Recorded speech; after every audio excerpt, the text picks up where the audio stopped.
Bienvenue à tous dans Tea Time, votre rendez-vous rugby. On revient aujourd'hui sur la finale du Top 14 qui a eu lieu vendredi dernier. This is not soccer. Is that clear? Back you go and get on with the game. Les équipes de La Rochelle et Toulouse se retrouvaient au Stade de France pour décrocher le Brennus, véritable graal du rugby hexagonal. Et cette finale avait un certain goût de déjà-vu. Un mois auparavant, ces deux mêmes équipes s'étaient affrontées pour empocher le titre européen en finale de Champions Cup. Les Toulousains avaient décroché un 5e titre et pouvaient désormais coudre une nouvelle étoile sur leur maillot. Après cette finale européenne perdue, les Rochelais en avaient donc gros sur la patate au moment de retrouver les Toulousains au Stade de France. Nous avons eu la chance de pouvoir nous procurer des places pour assister à ce grand événement du rugby français. On a ainsi pu voir que les supporters rochelais étaient venus en masse apporter tout leur soutien à leur équipe. Enfin, dans la limite des 14 000 places mises en vente pour l'occasion. 2 heures avant le coup d'envoi, ils assuraient déjà l'ambiance aux abords du stade. Et La Rochelle avait bien besoin de ses supporters.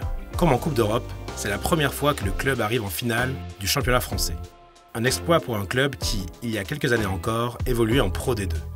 L'enjeu n'est pas tout à fait le même pour le Stade toulousain, champion en titre et qui a déjà 20 Brennus au compteur. Enfin, la perspective d'un doublé Champions Cup Brennus devait bien les faire saliver tout de même. Cela ne les a pas empêchés d'arriver avec 15 minutes de retard au Stade de France. Autant le dire tout de suite, nous n'avons pas assisté à la plus belle finale de l'histoire. Comme souvent dans ces grands moments, on retrouve les mêmes ingrédients. De l'impact, un jeu assez fermé et des buteurs qui ont une importance capitale. D'ailleurs, contrairement à la finale de Champions Cup, le Stade toulousain ne pouvait pas compter sur Romain Ntamack, qui avait souffert d'un chaos impressionnant lors de la demi-finale face à l'UBB. On retrouve alors Thomas Ramos au poste de numéro 10 avec Chelsea Colby replacé en 15 pour l'occasion. Et le buteur toulousain commence très bien sa rencontre avec une pénalité réussie de 50 mètres, suivie rapidement par un drop à 35 mètres de l'en-but. De quoi bien se mettre en confiance. Il enchaîne même avec une deuxième pénalité après 30 minutes de jeu. Et c'est son remplaçant au poste d'arrière qui va limiter le mieux. Sur une passe d'Antoine Dupont, la star Springbok Chelsea Colby envoie un véritable missile du milieu de terrain. Un drop de 50 mètres qui a sûrement fait beaucoup de mal au mental des Rochelais. Score à la mi-temps, 12-0 pour des Toulousains en pleine confiance. Côté Rochelais, beaucoup de frustration avec notamment cette grosse occasion d'essai à la 20e minute. Le demi de mêlée Kerr Barlow trouve une brèche dans la défense toulousaine et s'y engouffre. Malheureusement, il gère mal son 2 contre 1 et envoie Rétière au casse-pipe avant d'être sorti en touche à 2 mètres de l'en-but toulousain. Les choses ne s'arrangent pas avec la sortie de Brice Dulin sur blessure quelques instants plus tard. Triste sortie pour le Libertin qui avait pourtant brillé lors des demi contre le Racing. En deuxième mi-temps, les Rochelais ne vont pas beaucoup mieux, malgré la gueulante qu'ils ont dû se prendre dans les vestiaires au vu de la performance méconnaissable lors des 40 premières minutes. Même si West débloque le compteur de son équipe avec une pénalité passée à la 43e minute. Mais le demi d'ouverture manque cruellement de fiabilité durant cette rencontre et ce sera son seul coup de pied réussi du match. Ramos, de son côté, ne faiblit pas et porte le score à 18-3 à moins de 10 minutes du coup de sifflet final. Mais les Rochelais veulent sauver l'honneur.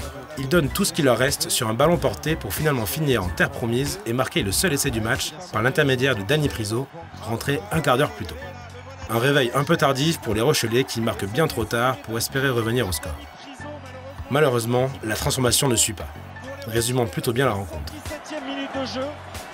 C'est ainsi que les Toulousains remportent leur 21e Brennus. Un succès bien mérité après un match à sens unique. Les joueurs auraient sûrement apprécié avoir un stade plein pour célébrer avec eux, mais les supporters présents ont tout de même su donner de la voix et de l'énergie pour fêter dignement l'événement. Les fans toulousains auront eu droit à un Thomas Ramos de gala. Remplaçant Romain Ntamack au pied levé, il aura été impérial au pied en ne commettant aucun raté. En inscrivant 15 des 18 points toulousains, son impact sur la rencontre fait de lui le parfait homme du match. Son collègue à la charnière, Antoine Dupont, a lui aussi livré une copie quasi parfaite en assumant parfaitement son rôle de maître à jouer. Solide en défense et impeccable dans la transmission du ballon, il aura une nouvelle fois montré qu'il est sûrement le meilleur du monde à son poste. On se dit d'ailleurs qu'il va devoir aller faire un tour chez Ikea pour trouver une étagère capable d'accueillir tous les trophées qu'il aura accumulés cette saison. Et comment ne pas parler de Cheslin Colby et de son drop complètement dingue. C'est très certainement l'action que tout le monde retiendra de ce match. Une preuve de plus que l'ailier Sudaf est capable de tout sur un terrain. On pourrait parler encore longtemps du reste de l'équipe toulousaine, mais les joueurs présents sur le terrain ce vendredi ont tous livré une prestation à la hauteur de l'événement.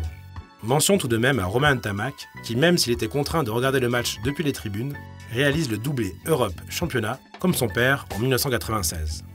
Parmi les blessés, il faut bien sûr parler de Yoann Huget, qui a vu ses coéquipiers lui offrir le plus beau des cadeaux de départ avec ce doublé historique. Même s'il aurait préféré être sur le terrain, il y a pire manière de terminer sa carrière. On retiendra son geste lorsqu'avec Maxime Médard, il vient présenter le Brennus à son ancien coéquipier Vincent Clerc. Petit souvenir du backtree du Stade Toulousain et des Bleus. Jérôme Kaino, lui, a pu tirer sa révérence sur le terrain en rentrant à la 52e minute.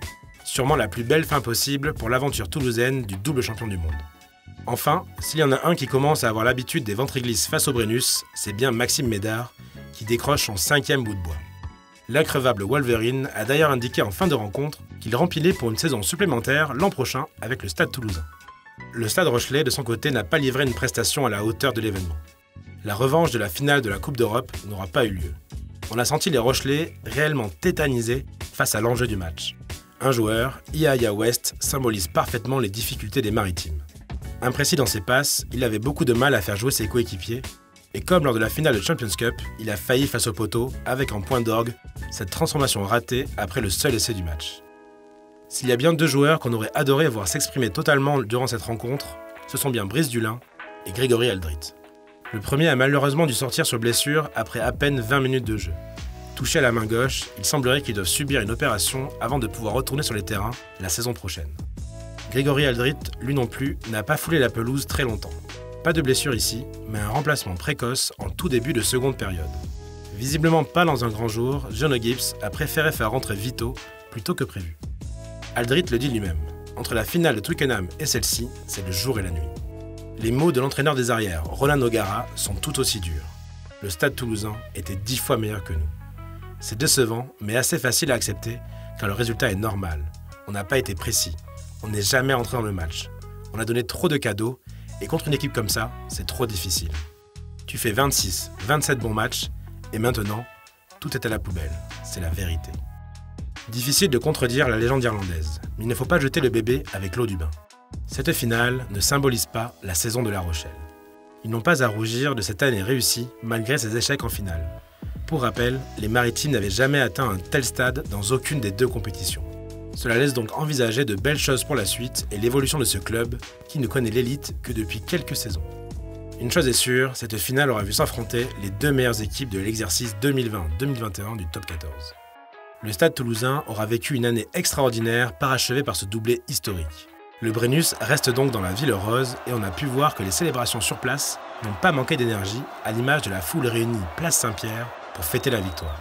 Côté joueur, on a énormément apprécié Joe Tekori, qui, comme lors de la finale de Champions Cup, est reparti avec un petit souvenir du Stade de France. Il était tellement chaud qu'il a même tenté de se mesurer directement au stade Ernest Vallon lors du retour des joueurs à Toulouse. En tout cas, on a hâte que la nouvelle saison commence. Est-ce que les Toulousains sauront conserver leur titre une 3e année consécutive? Est-ce que le Stade Rochelais débute une malédiction à la mode de Clermont? Ou bien saura-t-il rebondir avec un premier trophée? On reparle de tout ça très bientôt. Si la vidéo vous a plu, n'hésitez pas à vous abonner, liker et laisser un petit commentaire. À la prochaine.